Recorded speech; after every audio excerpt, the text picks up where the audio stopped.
നമസ്തേ, പ്രീതാസ് കെല്ലറിലേക്ക് സ്വാഗതം. എല്ലാവരും സുഖമായിരിക്കുന്നു എന്ന് വിശ്വസിക്കുന്നു. ഇന്ന് നമ്മളിവിടെ ഉണ്ടാക്കാൻ പോകുന്നത് വളരെ ഹെൽത്തിയും ടേസ്റ്റിയും ആയിട്ടുള്ള ഒരു റെസിപ്പിയാണ്. അവലും എള്ളും വിളയിക്കുന്നതാണ്. എല്ലാവർക്കും, കുട്ടികൾക്കും മുതിർന്നവർക്കും എല്ലാവർക്കും ഇത് ഇഷ്ടമാവും. നമ്മുടെ വീട്ടിലുള്ള സാധനങ്ങൾ മാത്രം മതി. അപ്പോൾ വീഡിയോ എല്ലാവരും സ്കിപ്പ് ചെയ്യാതെ മുഴുവനായിട്ട് കാണുമെന്ന് വിചാരിക്കുന്നു. വീഡിയോ ഇഷ്ടമായിട്ടുണ്ടെങ്കിൽ ഒന്ന് ലൈക്ക് ചെയ്യാനും മറ്റുള്ളവർക്കൊക്കെ ഷെയർ ചെയ്ത് കൊടുക്കാനും മറക്കില്ലല്ലോ. സബ്സ്ക്രൈബ് ചെയ്യാത്തവർ ഒന്ന് സബ്സ്ക്രൈബ് ചെയ്യാനും മറക്കല്ലേ. എന്നാൽ നമുക്ക് ഈ എള്ളും അവലും വിളയിക്കുന്നത് എങ്ങനെയെന്ന് നോക്കാം. എള്ള് വിളയിച്ചെടുക്കാൻ വേണ്ടിയിട്ട് ഒരു പാത്രത്തിലേക്ക് ഞാനൊരു 3/4 കപ്പ് കറുത്ത എള്ളാണ് എടുക്കുന്നത്. കറുത്ത എള്ള് തന്നെ വേണം. പിന്നെ നിങ്ങൾക്ക് കൂടുതൽ ഉണ്ടാക്കണമെങ്കിൽ അതിനനുസരിച്ചിട്ട് എള്ളെടുത്തോളൂ. ഇനി ഇതിലേക്ക് നന്നായിട്ട് വെള്ളം ഒഴിച്ചിട്ട് ഒരു 4-5 തവണ നല്ല വെള്ളത്തിൽ നന്നായിട്ടൊന്ന് കഴുകിയെടുക്കണം. കാരണം എള്ളിൽ ഒരുപാട് ചളി ഉണ്ടാകും. അപ്പോൾ നന്നായിട്ട് കഴുകിയെടുക്കണം.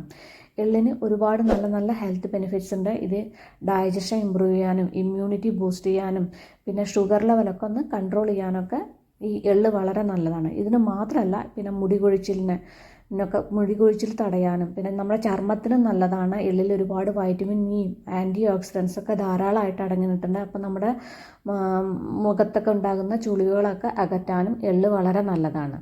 ഇപ്പം ഞാൻ നന്നായിട്ടത് കഴുകിയെടുത്തതിന് ശേഷം ഒരു സ്ട്രെയിനറിൽ സ്ട്രെയിൻ ചെയ്തെടുത്തിട്ടുണ്ട്. ഇതേപോലെ ഒരു അരിപ്പയിൽ വെച്ചിട്ടൊന്ന് വെള്ളം ഒന്ന് വാർത്തെടുക്കുക. ഇനി നമുക്കിതിവിടെ ഞാനിവിടെ ഒരു തോർത്താണ് എടുത്തിട്ടുണ്ട്. തോർത്തോ ടവലോ എടുത്തിട്ട് അതിലേക്ക് നമുക്ക് ഈ എള്ളിട്ടിട്ട് നന്നായിട്ട് തുടച്ചെടുക്കുക. അതിലെ വെള്ളമൊക്കെ നന്നായിട്ട് കളയണം.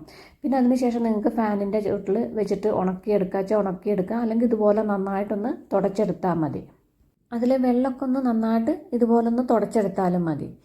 ഇനി ഇത് നമുക്ക് വറുത്തെടുക്കാൻ വേണ്ടിയിട്ട് ഒരു പാൻ വെച്ചിട്ട് അതിലേക്ക് നമ്മളിപ്പോൾ ഈ തുടച്ചെടുത്ത എള്ളുണ്ടല്ലോ അത് ഇതിലേക്ക് ഇട്ട് കൊടുക്കുക. ഇട്ടതിന് ശേഷം ഇത് നന്നായിട്ടൊന്ന് വറുത്തെടുക്കുക. എണ്ണയൊന്നും ഒഴിക്കണ്ട, ഇതുപോലെ അങ്ങോട്ട് പാനിൽ വറുത്തെടുത്താൽ മതി. പിന്നെ ഒരു കാര്യം ശ്രദ്ധിക്കണം, പാൻ എടുക്കുമ്പോൾ കുറച്ച് കുഴിയുള്ള പാൻ എടുക്കണതാണ് നല്ലത്. കാരണം എള്ളാവുമ്പോൾ അത് നമ്മൾ വറുക്കുമ്പോൾ പൊട്ടിത്തെറിക്കും. അപ്പോൾ ചെറിയ പാനൊക്കെ ആണെങ്കിൽ പുറത്തേക്ക് പോകാനുള്ള സാധ്യത ഉണ്ട്. അപ്പോൾ അതുപോലെ ഒന്ന് ചെറുതായിട്ട് കുഴിയും അത്യാവശ്യം വലുപ്പത്തിലുള്ളൊരു പാൻ എടുക്കുക. ഇതുപോലെ പൊട്ടി വരുന്നത് വരെ ഒന്ന് വറുത്തെടുക്കുക.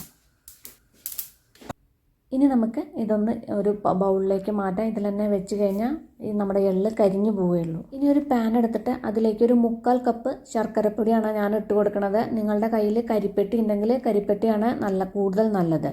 പിന്നെ ഇതിലേക്ക് കുറച്ച് വെള്ളം ഒഴിച്ചെടുക്കുക. മെഷറിംഗ് കപ്പിൽ 1 കപ്പ് വെള്ളവും കൂടി ഒഴിച്ചിട്ട് ഇത് നന്നായിട്ടൊന്ന് അലിയിച്ചെടുക്കുക. ഇനി അപ്പുറത്തെ സ്റ്റവിൽ നമുക്ക് നേരത്തെ എടുത്ത ഞാൻ പാൻ തന്നെ എടുത്തിട്ടുണ്ട്. അതുപോലെ ഒരു ടിഷ്യൂ വെച്ചിട്ട് നന്നായിട്ടൊന്ന് തുടച്ചെടുത്തിട്ടുണ്ട്. കാരണം ആ എള്ളിൻ്റെ ചെറിയതായിട്ട് ആ കറുപ്പ് കളർ ഉണ്ടാവും. അപ്പോൾ ഒന്ന് തുടച്ചെടുക്കുക. അല്ലെങ്കിൽ വേറൊരു പാൻ എടുക്കുക.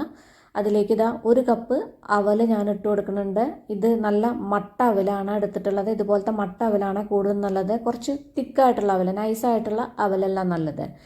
ഇനി ഇതൊന്ന് വറുത്തെടുക്കുക. നമ്മൾ അവൽ മിൽക്കിനൊക്കെ ഉണ്ടാക്കുമ്പോൾ വറുത്തെടുക്കണില്ലേ, അതുപോലെ ഒന്ന് വറുത്തെടുക്കുക. കളറൊക്കെ മാറി നല്ല ബ്രൗൺ കളറൊന്നും ആവണ്ട, ചെറുതായിട്ടൊന്ന് മൊരിഞ്ഞ് വരുന്നത് വരെ ഒന്ന് വറുത്തെടുത്താൽ മതി. നമ്മളത് പിടിക്കുമ്പോൾ തന്നെ ഈ അവൽ നന്നായിട്ടൊന്ന് പൊടിഞ്ഞു പോകണം, അത്രയ്ക്ക് വറുത്താൽ മതി.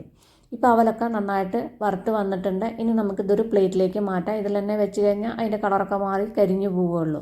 ഇനി ഒരു പാൻ എടുത്തിട്ട് അതിലേക്കൊരു 1 ടേബിൾ സ്പൂൺ നെയ്യ് ഇട്ട് കൊടുക്കുക. ഇനി ഇതിലേക്ക് മെഷറിംഗ് കപ്പിൽ മീതെ 3/4 കപ്പ് കാഷ്നട്ടാണ് ഞാൻ എടുത്തിട്ടുള്ളത്. കാഷ്നട്ട് ഇട്ടിട്ട് ഇതൊന്ന് വറുത്തെടുക്കുക. കാഷ്നട്ട് തന്നെ ആവണമെന്ന് നിർബന്ധമില്ല. നിങ്ങൾക്ക് പീനട്ട് വേണമെങ്കിൽ പീനട്ട് യൂസ് ചെയ്യാം. ഏത് നട്ട്സാണ് ഇഷ്ടച്ചാൽ അത് യൂസ് ചെയ്തോളൂ. എനിക്കിവിടെ കാഷ്നട്ട് ആവുകൊണ്ടാണ് ഞാൻ കാഷ്നട്ട് എടുത്തിട്ടുള്ളത്. ഇപ്പോൾ കാഷ്നട്ടിൻ്റെ കളറൊക്കെ മാറി നന്നായിട്ട് വറുത്ത് വന്നിട്ടുണ്ട്. ഇനി നമുക്കിതൊരു ബൗളിലേക്ക് കോരി മാറ്റാം. ഇതുപോലെ ഒന്ന് വറുത്തെടുക്കുക. ഇനി ആ സെയിം പാനിൽ കുറച്ച് നെയ്യ് ഉണ്ടല്ലോ, ആ സെയിം പാനിലേക്ക് ഒരു 1/2 ടേബിൾ സ്പൂൺ നെയ്യ് കൂടി ഇട്ട് കൊടുക്കുക. ഇട്ടതിന് ശേഷം മീതെ 3/4 കപ്പ് ഫ്രഷ് തേങ്ങ ഇതിലേക്ക് ഇട്ട് കൊടുക്കുക. തേങ്ങ ഇട്ടതിന് ശേഷം തേങ്ങ നന്നായിട്ടൊന്ന് വറുത്തെടുക്കണം. ആ തേങ്ങയുടെ കളറൊക്കെ ഒന്ന് മാറി ചെറുതായിട്ടൊരു ലൈറ്റ് ബ്രൗൺ കളർ ആവുന്നത് വരെ ഒന്ന് വറുത്തെടുക്കണം. നന്നായിട്ട് വറുത്തെടുത്തിട്ടില്ലെങ്കിൽ നമ്മുടെ ഇത് പെട്ടെന്ന് നാശമായി പോവുകയുള്ളൂ. ഒരുപാട് ദിവസം കേടുകൂടാതിരിക്കണ്ടേ. അപ്പം തേങ്ങ നന്നായിട്ട് ലൈറ്റ് ബ്രൗൺ കളർ ആവുന്നത് വരെ ഒന്ന് വറുത്തെടുക്കുക. ഇപ്പം തേങ്ങയുടെ കളറൊക്കെ മാറി വന്നിട്ടുണ്ട്, ലൈറ്റ് ബ്രൗൺ കളറായിട്ടുണ്ട്. ഇനി ഇതിലേക്ക് നമ്മൾ നേരത്തെ അവിടെ ഉരുക്കാൻ വെച്ചിട്ടുള്ള ശർക്കര നന്നായിട്ട് ഉരുകി വന്നിട്ടുണ്ട്. അത് ഇതിലേക്ക് ഒഴിച്ചു കൊടുക്കാം. ശർക്കര പൊടിയാവുകൊണ്ട് ഇതിൽ കരടോ കല്ലോ ഒന്നും തന്നെ ഉണ്ടാവില്ല. അപ്പോൾ അരിച്ചെടുക്കേണ്ട ആവശ്യമില്ല. കരിപ്പെട്ടിയാണെങ്കിൽ ഒരു സ്ട്രെയിനർ വെച്ചിട്ടൊന്ന് അരിച്ചെടുക്കണം. ശർക്കരപ്പാവ് ഒഴിച്ചതിന് ശേഷം ഇത് നന്നായിട്ടൊന്ന് വിളയിച്ചെടുക്കുക. ആ ശർക്കരയിൽ വെള്ളമൊക്കെ ഒന്ന് വറ്റിയിട്ട് തേങ്ങയിൽ ശർക്കരയൊക്കെ നന്നായിട്ട് പിടിക്കുന്നത് വരെ ഒന്ന് മിക്സ് ചെയ്തെടുക്കുക.